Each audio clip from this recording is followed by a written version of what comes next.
Voilà deux molécules qui, au premier coup d'œil, ont l'air assez différentes, aussi bien par leur modèle moléculaire que par leur représentation de crâne.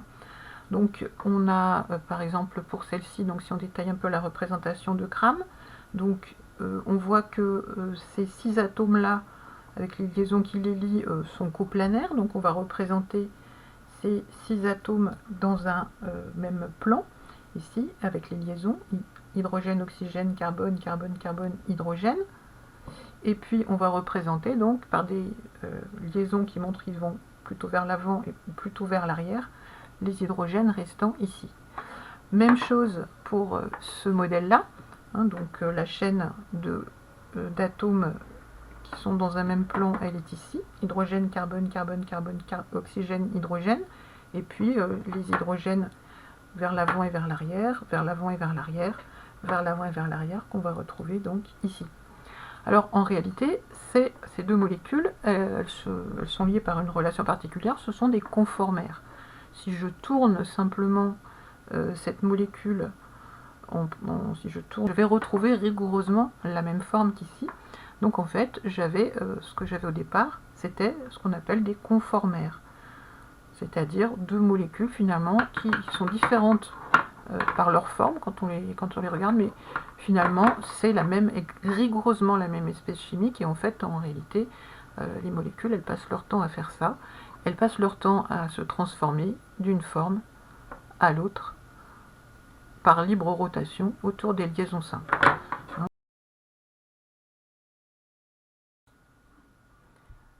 Ces deux molécules, elles sont très similaires, hein, au premier abord. On voit que ce sont deux molécules de butane de Hall, mais bon, sur lesquelles j'ai fait une formule à moitié éclatée, à moitié compacte, pour mettre en évidence l'endroit intéressant de la molécule, parce que si on regarde cet endroit-là, ce carbone-là, on se rend compte quand même qu'il y a une différence. Hein. Là, l'hydrogène, il vient vers moi. Là, l'hydrogène, il va vers l'arrière, quand les autres groupements similaires sont juxtaposables ici.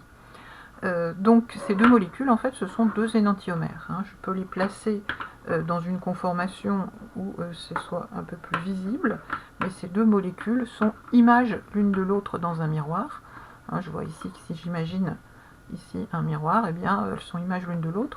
Et puis je peux mettre mon miroir comme je veux, ou mes molécules comme je veux. Hein, voilà, elles restent, quel que soit le point de vue dont on les regarde. Si on les place dans une conformation où c'est bien visible, eh bien on voit qu'elles sont effectivement bien images l'une de l'autre par un miroir. Et elles ne sont pour autant pas juxtaposables. Ici, par exemple, ce que j'avais tout à l'heure, l'hydrogène vers l'avant ou l'hydrogène vers l'arrière. Et si j'essaie d'avoir l'hydrogène et l'oxygène pareil, je vois que cette fois ce sont les groupes méthyle et éthyle à gauche et à droite qui ne se juxtaposent plus.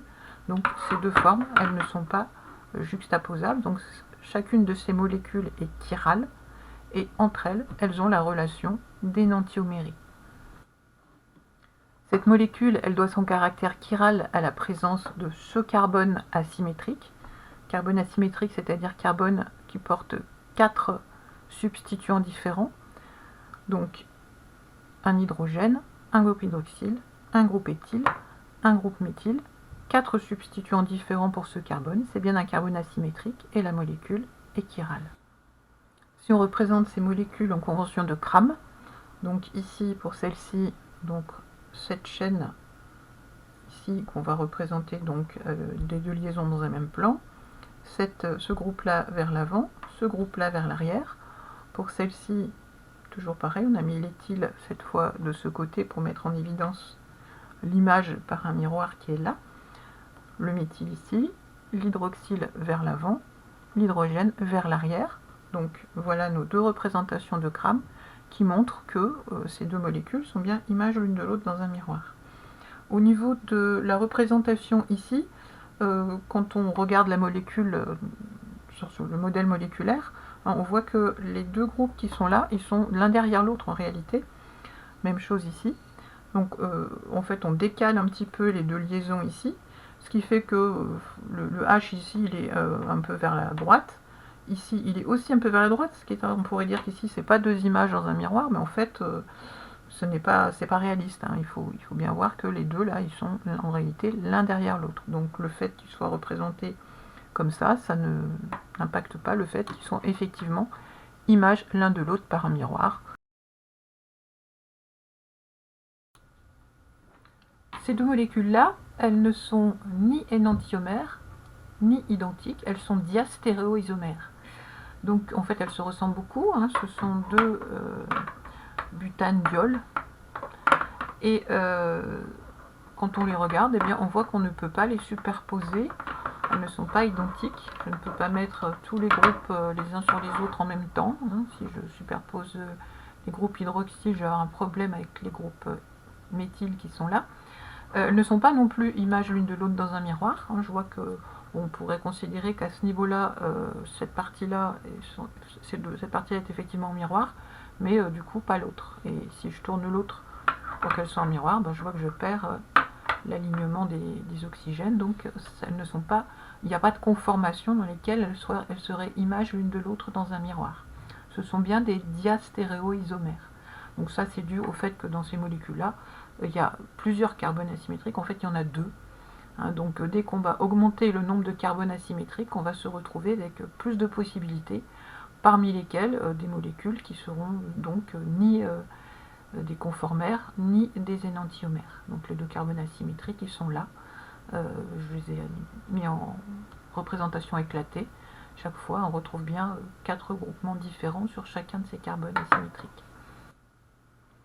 Autre diastéréoisomérie que vous connaissez déjà, c'est la diastéréoisomérie ZE, hein, qui est liée donc à l'impossibilité de rotation autour d'une liaison double, donc avec la différence entre la molécule qui a des groupements similaires du même côté du plan de la double liaison et la molécule qui a des groupements similaires de part et d'autre de la double liaison. Et donc ici on va avoir donc l'isomère E, qui est l'isomère pour lequel les groupes similaires sont de part et d'autre, et l'isomère Z pour lequel les groupes similaires sont ensemble du même côté de la double liaison. Si on résume, les stéréoisomères de conformation sont des molécules qu'on peut transformer l'une en l'autre simplement en mettant à profit la libre rotation autour des liaisons simples. On ne peut pas isoler un stéréoisomère de conformation, même si certaines formes peuvent être plus stables que d'autres pour certaines molécules. Pour les stéréoisomères de configuration, pour passer d'un stéréoisomère de configuration à un autre, par contre, il faut rompre une liaison et en reformer une autre d'une manière différente. Donc ce sont vraiment des espèces qui sont différentes.